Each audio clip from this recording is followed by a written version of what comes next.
Introducing Zach Davis and Josh Anderson with the SoundMoney Podcast.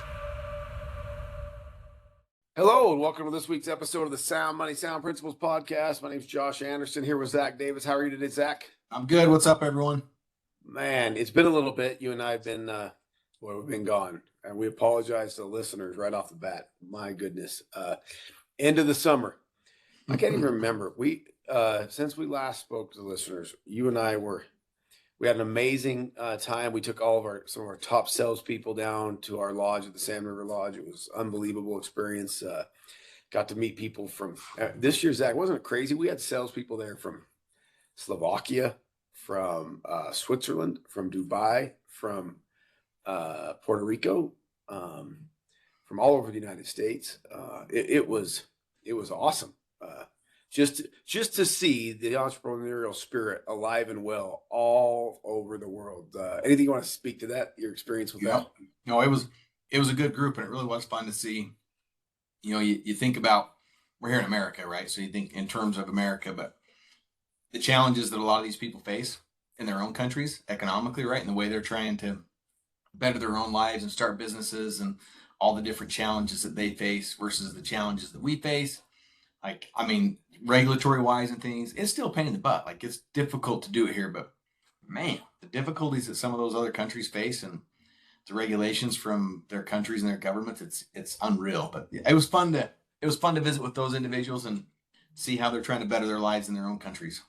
Really fun. And I just, for me, it's like it's revigorating, right? That you get an opportunity to spend, we spend about 10 days down there that time of year in July with entrepreneurs from around the world. I think we bring in, it's a total of about 100 people over those days. And it's just amazing to me that these top, A-level type sales personality people around the world are all the same. They all are entrepreneurs at heart. And it doesn't matter what their country does. It doesn't matter how much they try and hold them back and oppress them, right?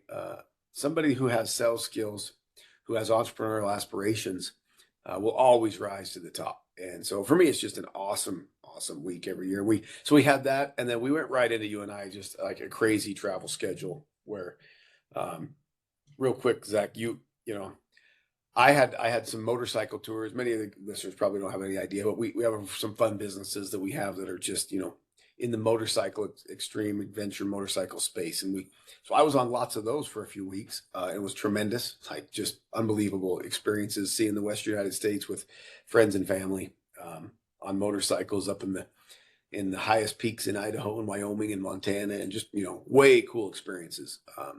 Some were with my wife, some were with my dad, so it was just a special couple weeks for me. But Zach, you and I actually didn't talk for the last 3 weeks, which is not normal in business for your partners to not be able to communicate for 3 weeks, especially when some of our companies had some crazy things going on. Where were you at? Yeah, we did have some crazy things that went on. Yeah, so I spent the last 2 weeks, 14 days up in the Yukon in northern British Columbia. A lot of people know we love to hunt. We have an outfitting business. Part of Sand River Lodge, where we take all these people, right, is one of our businesses. Is we're an outfitter. We guide hunts and do all that kind of stuff. So we love to go do that kind of stuff as well across the country and see what's available out there. So I went and spent 14 days up in northern British Columbia chasing stone sheep up in the high mountains. And it was awesome experience. Super cold. In fact, I got back on Friday. It was like 90 degrees here, and I was just sitting sweating. My wife's like, "What's wrong with you?" I'm like, "I think I got winterized while I was up there," because it was between 35 and 40 degrees for 10 days, and it was constant rain and wind, and so it was super cold. And then I got back here, I'm like, "Okay, there's still summertime left." It felt like winter was coming up there. So, but don't worry, where we're at today, back home. Both of us are back home, and we're actually going to be home for a while. Like this, This is a special time of year. We're going to be home. I actually get to sleep in my own bed, I think, for the next month. I'm not leaving town, which is a fabulous thing. Yep, me too. I've got an event at the end of this month. I got to go help one of our groups out in Missouri at the end of the month. But after that, I think between now and then, though, I should say I get to sleep in my own bed. But now it's elk hunting season. Well, no, when I say my own bed, I just mean my bed either at my house or my bed at elk camp in Idaho. Yeah, but that's home, right? That's home. Yeah. So we'll be off chasing elk with our kids for the next. Yeah, we'll month. be out chasing elk with our kids on free days, but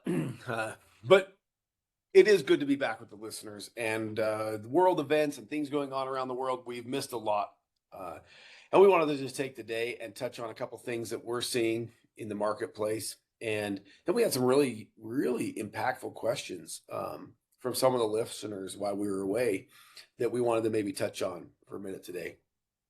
First, right, world events. So for Zack and I, right, when we say we have to keep up on what's going on in the world, we just have too many verticals, too many businesses that we're involved in that have too many touch points with everything from precious metals to oil and gas to manufacturing to AI to technology to robotics. Like these are all spaces that we own businesses in, that we have thousands of employees that need us to keep up on to win. And so a lot has transpired in all those spaces over the course of the last 60 days.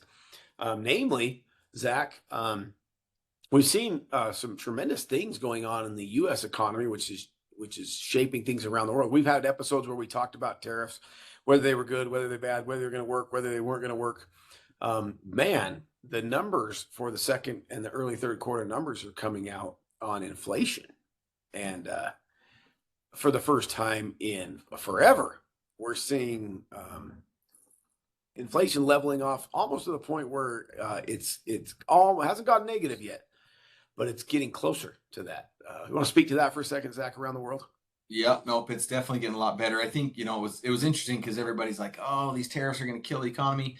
And there's still lots of things that need to work out with that, right? But Trump's shock and awe approach shook the markets for a while because, it's part of, I get a kick out of it because a lot of these pundits and news people, they're like, oh, he's such an idiot. He can't do 100% tariffs on China. And I was like, yeah, no kidding. But if you know anything about President Trump, who he is as a business person, like it's one of his negotiation tactics is the shock and awe, right? You put the worst case scenario on the table and you're going to get something better than that. And that's what he did, right? With all these different countries. And I think we're starting to see now it's settling into what these tariffs really are going to be.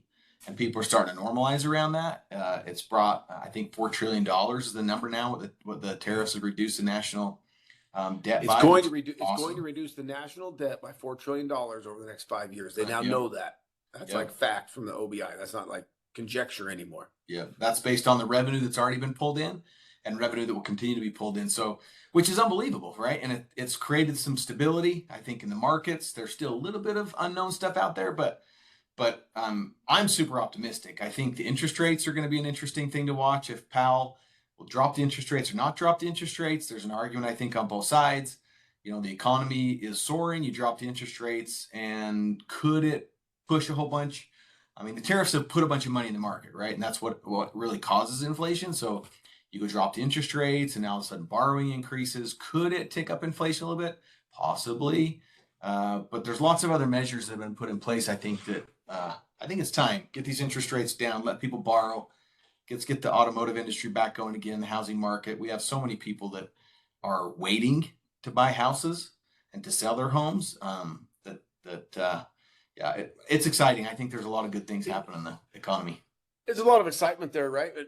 And the real unique indicator for me that's just been a little bit baffling, right, is gold prices, right? This is a space that you and I are intimately involved in every day, every second of every day. There's never a day, I don't have my computer screen pulled up for you guys, but there's never a second of any day that we don't have the gold prices on my watch, on your watch, on a computer screen, on our phone. Every second of every day, we know where it's at. And the only time we're not checking it is when the markets are closed, right? It's that intimate for us. And we buy and sell based on that all day long, every day, right? So, and we have lots of employees that that's their only job in the world is to do that. So it's a space we really understand. But what's been really unique about that is even as we've started to see inflation start to level off, normally that would mean that gold would have a decrease, right? We would see a big push down on gold and silver, right? We would see a big reduction. Typically, it would be a third of what it gained, right, over the course of a period of time. Well, we're not seeing that. even though those things are happening, we're seeing a greater demand for gold. We've seen a little tick off, right? A little bit from the high 3,600 down to 3,490, 3,480. So see a little let off, but that's just pressure letting off, right? That's just a minor correction. It's a minor correction. It's not what you would maybe expect if you were to see zeroing off of inflation or net negative inflation. And so part of that, right, is, we dive into that and we go, man, what is causing that? Like, why? This isn't normal behavior for the price. And so as we dig into it, right, with our suppliers and the web of tentacles that we have throughout the gold space around the world, what is amazing to me, Zach, that's probably never going to change again is the usage. Gold and silver as a consumable is just skyrocketing. So where it used to be a store of value, it's still a store of value, but now you add to it its production value as a metal that is needed in so many things that are part of this AI revolution, that instead of seeing a let off with inflation leveling and to see a pressure point release, you're seeing it hold and continue to push up day after day because of its productive value, right? If you're keeping track of the AI boom, right, like we are, what's going on in China, what's going on with semiconductors, what's going on with computer chips, what's going on with energy, all of them are taking precious metals to accomplish their conductivity. And so because of that, we've just seen some remarkable things like that history hasn't ever seen before, right? The correlations are a little different. I mean, the utility value is high, right? It's a product that's being used. And I think too, personally, I also think that the world of gold and silver is a little bit different than it was 5-10 years ago, because the consumer is wiser. Even though the economy is heating up and things are doing well, it's still really interesting to hear and talk to people about their consumption behavior. People are still not spending money. Like, no. This is crazy. One of the easiest places to go and see what the economy is doing is Facebook Marketplace.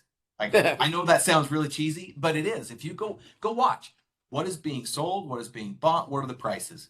When the economy is doing really well and people have a lot of consumer confidence, a lot of stuff moves on Facebook Marketplace. When people don't have a lot of consumer confidence, it doesn't move and prices stay low.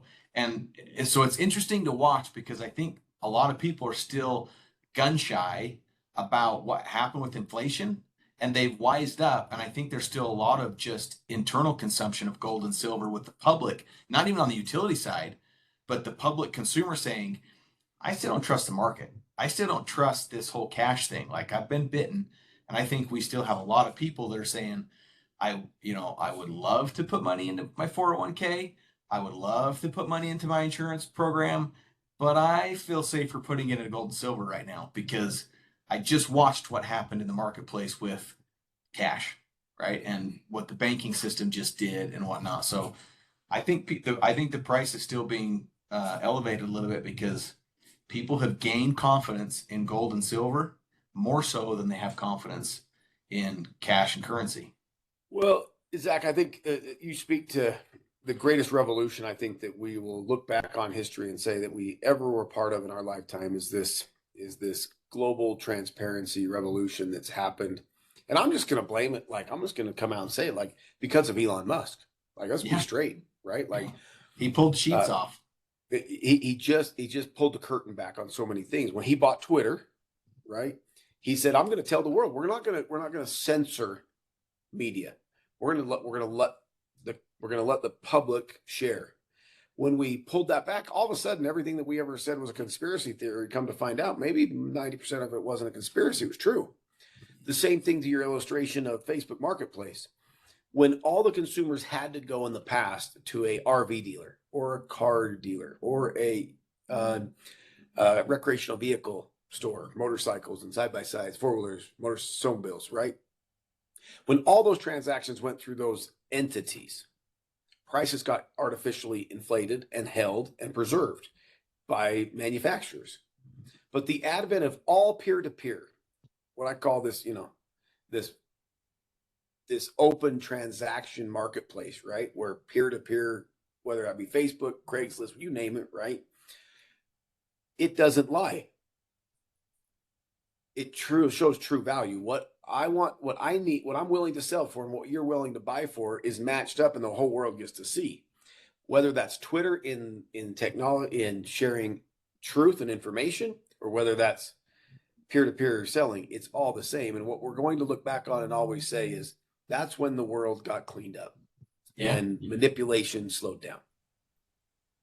So yeah, I mean, it's really hard to manipulate prices when it's right there in front of you, right? And you find out what the real value is. Like people always debate about, what's the value of a product? Well, the value of the product is what someone's willing to sell it for, and what someone's willing to buy it for. Period. End of story. Like that is what it is worth, and it's transparent now. You can see it, and it's changing the way transactions happen. And I would hope our listeners are using the tools of the day. We've talked about this at length about AI tools, whether that be Chat GDP or Grok or Gemini or whatever tool you like, right? But I really believe that every single person on the podcast or around who's trying to do business today better be using one of those services, and it's absolutely worth whatever their paid versions are. Like it just is. Okay, to the point. It was interesting, Zach. We had a listener send in a couple listeners send in some really sophisticated questions about, and these were genuine concerns, right? Genuine concerns about, hey, would I be better off buying gold or silver, or buying an additional whole life policy, right? Insurance policy. Zach, you used to sell those. Tell us a little bit about what in order to answer this, and then tie it back to this AI thing in the world. Tell me, what is a whole life policy versus a term policy, so that we can answer these questions for people? Yeah, I mean, the insurance world is pretty complicated, and it's complicated for a reason. So people don't really understand it. They just pay their premiums, right? But a term policy basically says you're going to pay this much premium for this much amount of coverage for this amount of time. So if it's 20-year policy or 15-year policy, after 15 years or 20 years, you pay this premium. If you die inside of that, well, you're going to get that payout. Your beneficiary is going to get that payout. If you don't die inside of that, then your policy essentially lapses, and you now have no insurance coverage. A lot of those now are turning into whole life policies, where they'll let you turn them into a whole life policy, but it's super expensive to pay the premium. So a whole traditional whole life policy would basically say you're going to pay this premium to the end of your life, right? And they say end of life, but there's usually a cap on it. It's like 100 something. And if you die anywhere inside of there, then your beneficiaries, then they get that policy value, right? And then inside of that, a lot of those programs, the way they're sold is you're going to pay this higher premium. For example, let's just take $1 million 10-year term policy. Someone in their 20s or 30s might pay $100 a month, right, for $1 million of coverage. I don't know what the real numbers are anymore, but that would be what it is. But if you had the same person wanted to buy a $10 million policy for a whole life policy, they might pay $2,500 a month. Well, part of that $2,500 goes to cover the premium, to cover insurance, and then part of that premium you pay goes into some type of a fund where you can earn interest on that, and then you have this cash value that you can pull out for retirement, right? The tax advantages are really awesome on those types of things, but it's tricky.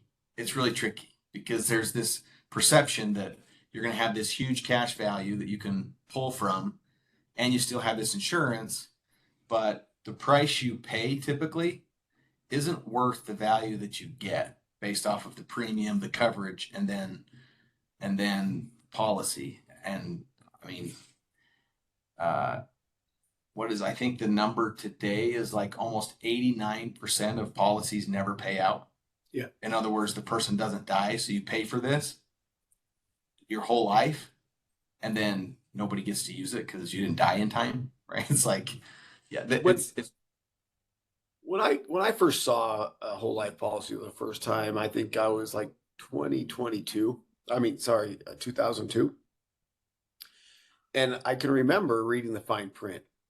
And I thought it was crazy because the fine print clearly spelled out that I would pay 10% a year in a management fee to manage the funds, 15% for year one, 10% for every year after that I would pay in these management fees of the money that I put in. And I remember turning to the guy and saying, hang on a sec. So for every $100 that I put in, you're going to take $10 for a management fee. He said, yes. I said, but when it makes money, I still got to pay the 10%. He said, yes. I said, so I'm constantly paying this 10%. I'll never forget that. So I didn't know if it was still that way. So, hey, I used AI today, right? Yeah, somebody's going to get paid to administer your policy. Right? And it's good money, right? So I went and asked Grok today the same thing. I'm like, hey, it's been 20 years. Maybe I'm off, right, on that. And Hasn't changed. No, it hasn't changed, Zach. This is crazy. The average, the lowest fee on whole life policies today is 10%, average 15% in the early years. It scales down to 10% at the back end. But that's a lot, right? Like I just want to draw the comparison. That's a lot of money. And to make most people to win in the world, they would have to put away, $500,000, $2,000 a month to really get a policy that they're looking like that they want. I hear these things all the time, Zach. They're kind of crazy numbers, right? I just heard it a few months ago from a couple. They're like, if we could just put away, what's the number, Zach? They always say, if we could just put away $1 million. $1 million for retirement. $1 million for retirement. You know what? I'm just going to be straight with any listener.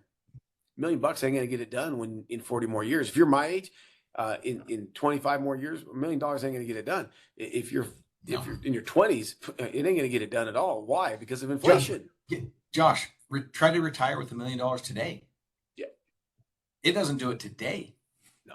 So fast forward with continued inflation, it ain't going to happen. So to put that away, I just I get really frustrated with the world when we build financial vehicles that are really designed to tell people that they're going to win, knowing that they're not going to win.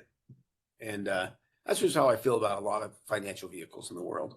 And, this person's question about, hey, would I be better off with a whole life policy or buying gold or silver? Now, by the way, I'm not a financial advisor, so I can't tell you what to do, but I'm just going to tell you what I do. Like at the end of the day, I'm going to tell you, go ask the AI tools of the world, right? These aren't complicated things to go ask AI tools that can do sophisticated math and algorithms for you to tell. And I went through that process today, and it was amazing. I asked Grok, hey, compare for me what a whole life insurance policy would have been better or worse than buying gold over the last 20 years. Right? Because the next 20 years are going to be a pretty good indicator of the last 20 years, right? That's just the way life is. My goodness.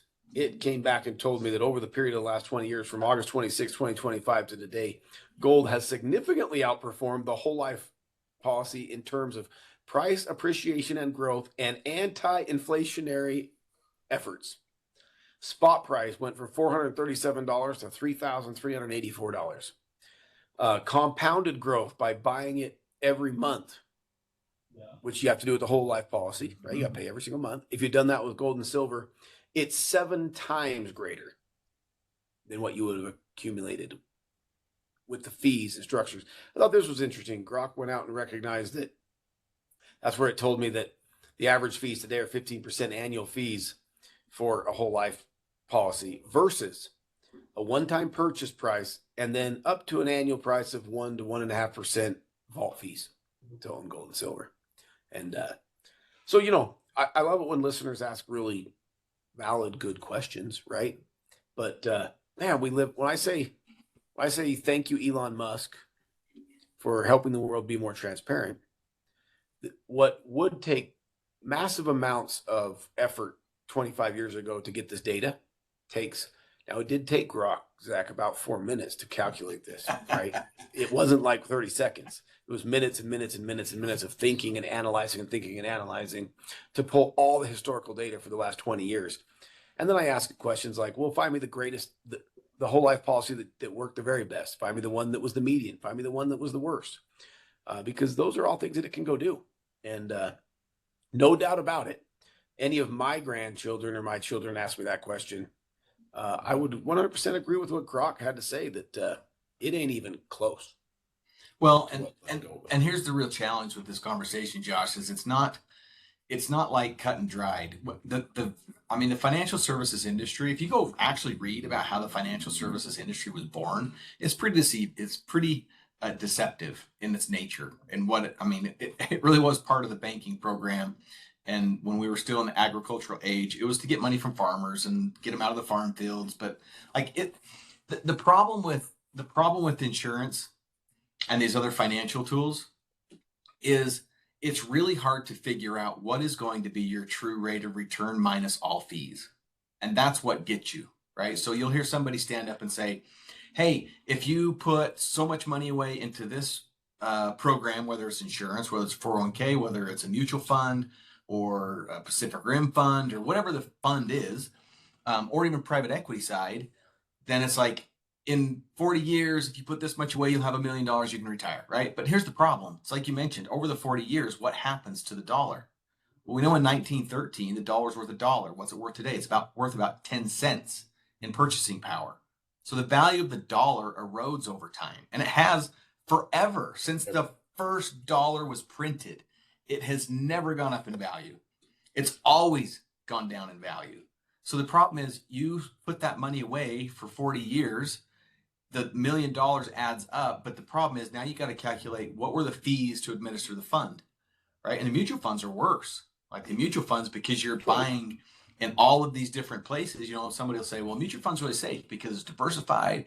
We're going to get you 8 to 10% rate of return. Yeah, but you have to pay every single fund. Your fund manager does, right? They have to pay every single fund for the performance. So when you start looking at what the commissions are, number one, that erodes away at your value because your commissions come out first. So if you invest $100 and you've got a 8% commission, well, guess what? Your 8% commission comes out first, and then the rest of it goes in to the investment. So you're not actually investing $100. And again, like Josh said, not a licensed professional, don't want to be. So this isn't investment advice. This is just how it works. These are things that you have to think about when you're thinking about where should I put my money. And if you know these things, then you can start making wise decisions, right? And if I want to have this nest egg over time, it's really tough to get that nest egg built up when you're paying commissions all along the way and you have inflation eroding at it. I mean, if you've got 9, 10, 15, 12, 15% inflation in a year and you're only making 10% on your money, which is, if you look at almost all the funds, like that's about as good as you're going to get in the long term. Well, guess what? You just lost 2% a year of purchasing power. So you think you're making money long term, but your buying power actually is diminished. It's the same thing that happens when you store cash in a bank account, right? You think you're storing $1 million over the year, but guess what? You got 4, 5, 6, 7, whatever the inflation rate is for the year. That means your $1 million is worth 4% less than it was when you started the year. So even though you had it sitting in a 5% CD, you thought you made 5% for the year on your $1 million, you actually made 1% because you had 4% inflation. So you have to think about these things. And the beautiful thing about gold and silver, it's pretty transparent, right? You can look and see, here's the premium that I'm paying. I know what spot price is. Here's the premium. Typically, when you buy from the right people, there's no commission along the way. So what you buy is what you buy. And at the end of the day, that's what you have. And gold and silver doesn't lose its purchasing power. It literally is the standard by which the dollar goes up and down and purchasing power is reflected. So you just have to be eyes wide open. I'm not saying that you shouldn't have a 401k. I'm not saying that you shouldn't have life insurance. I would never say that. You just need to be informed about how these programs work and ask the questions. When somebody stands up and says, hey, if you invest so much money over 40 years, you retire with $1 million, and people get all googly eyed and they're like, oh, this is great. You got to ask some questions. What does that really mean? How much am I paying along the way? What will $1 million actually be worth in 40 years? Will it be $600,000 in purchasing power today, right? Or will it actually be $1 million worth of purchasing power? So you just gotta know how it works so that you can make wise decisions about where you're going to allocate your funds, right? And I would just say there, right? If we were to go back 20 years ago, when gold was $435 an ounce, and at that point, if you had started putting away what most people put somewhere between $500 and $600 in a whole life policy.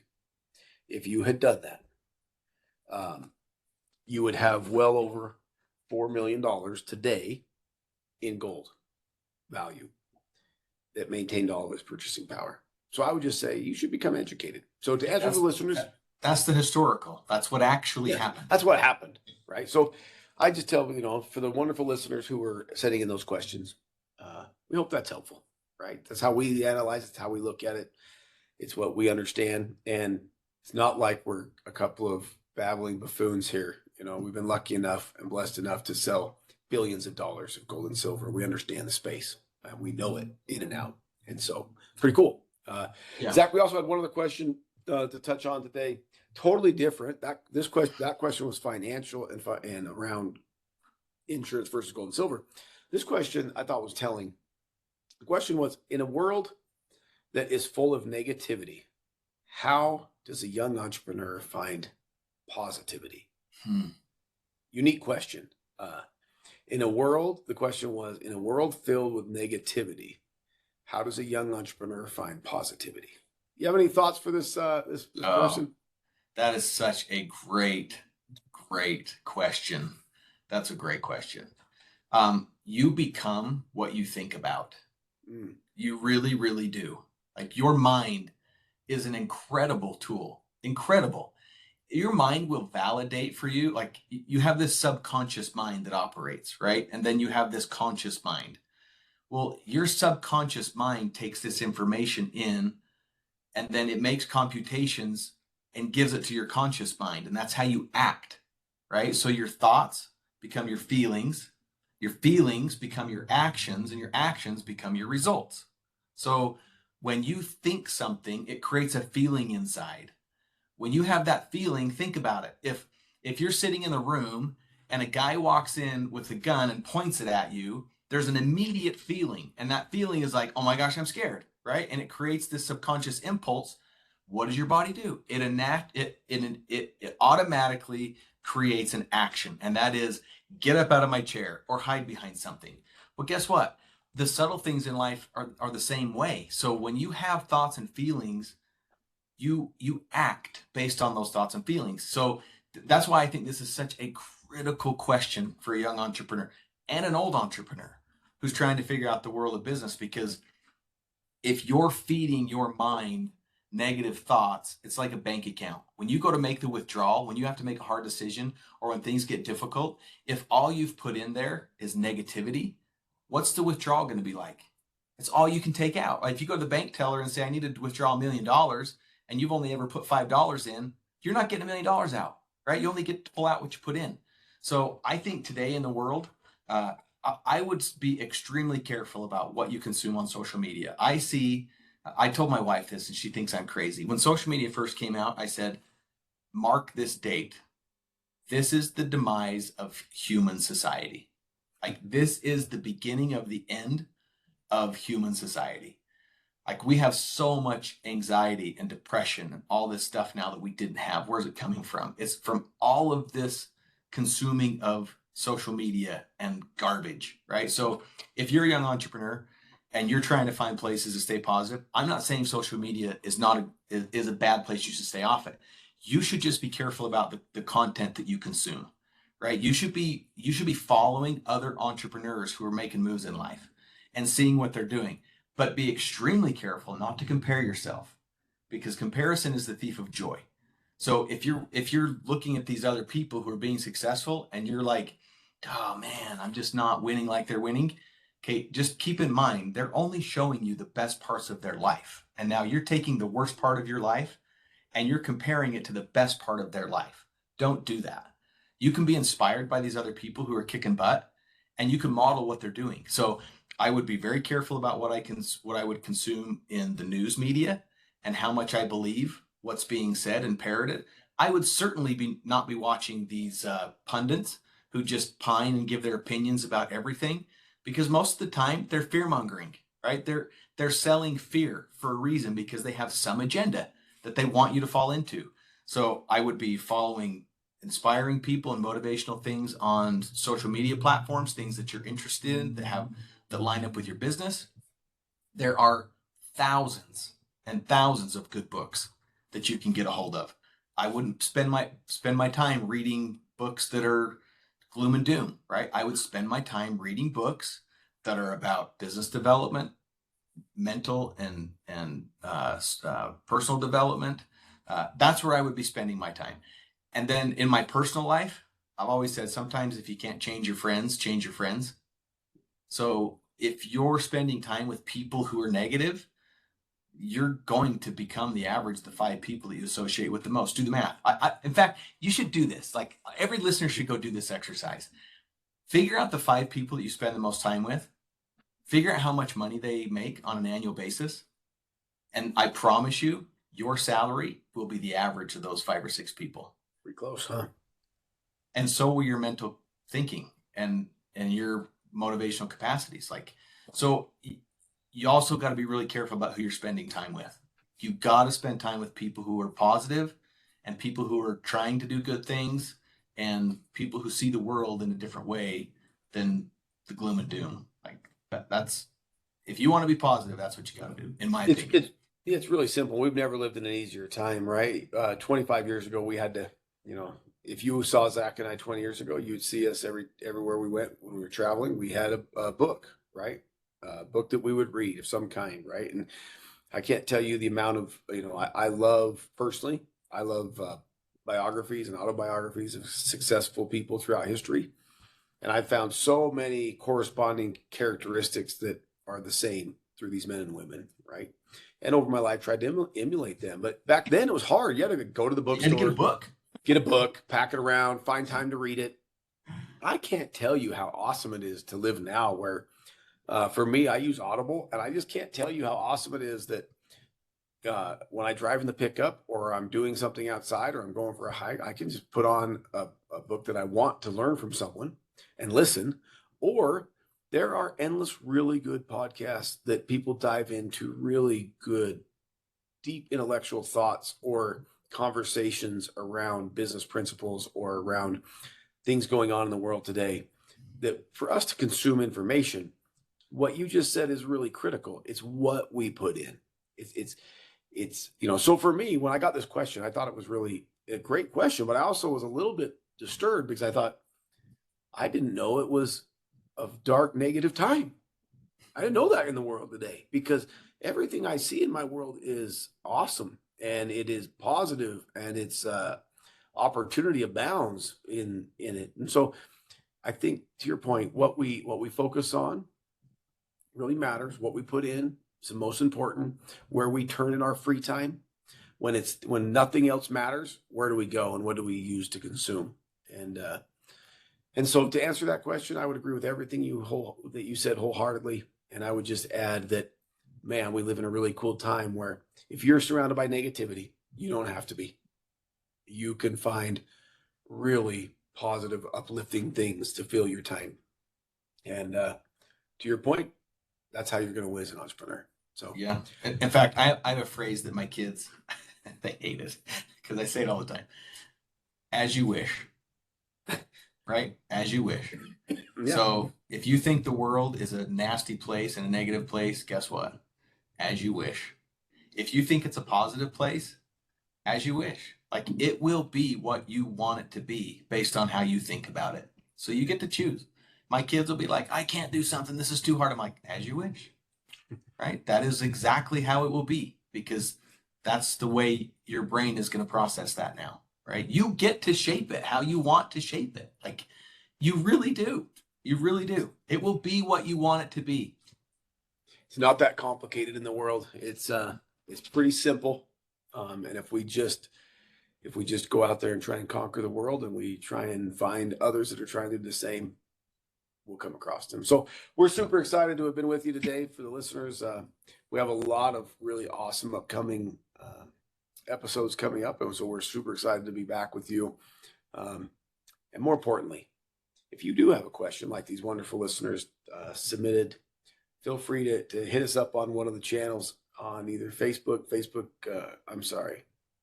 YouTube, Spotify, Apple Music, wherever you listen to your podcast. Drop us a question, hit us up, and if it's a topic that we can take up, we'd love to. So we appreciate everybody. You guys have a great day, and we can't wait to see you next time on the Sound Money Sound Principles podcast. See ya. All right, see you guys. You're awesome.